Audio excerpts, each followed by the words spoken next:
6 ways to help with IBS. So I want to take you through 6 ways on here because sometimes when it comes to IBS, we jump straight to the obvious, which is what can I cut out? What can I take out? Which every time we take something out, remember, we're not just taking out a food group. It's not as simple as just going on and take that out and then I'm going to improve.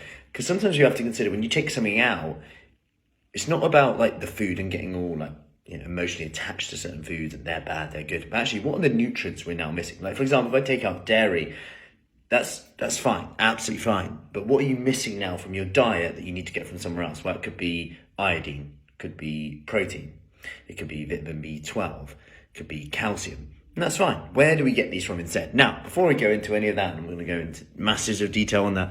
Something we covered a bit yesterday as well. And it's a bit easy to do that on a one-to-one basis. But what I want to touch on here is more so around the area of simple ways that you can do today. So number one is to increase your water intake. Something we're talking about in our pre-Christmas habit challenge is simply to have a glass of water with every meal and hot drink. Done.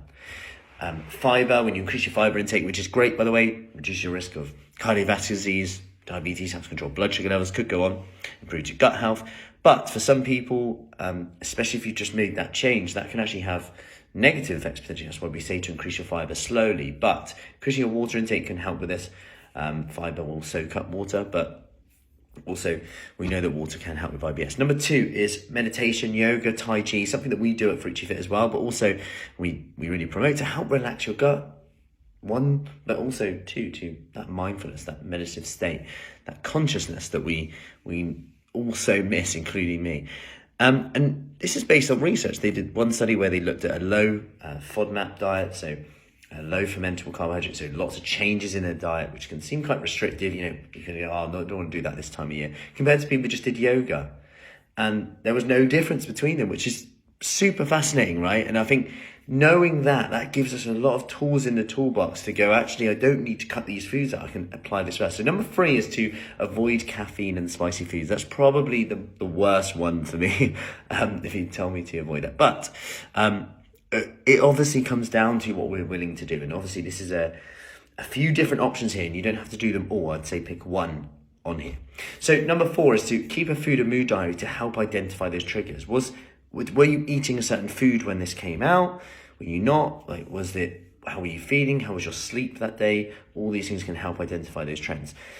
Number 5 is to add 10 chews to each mouthful. Add 10 chews to each mouthful. This is something that we talk about a lot. It's just, count your chews today. Just be conscious when you're chewing your food today and just count them. Then add 10. See if that helps. See if it helps you slow down. And with that, you can say sitting down when you eat as well is going to help.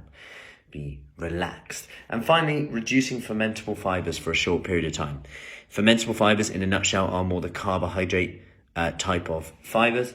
So, for example, like pasta, whole grains, legumes, things like that.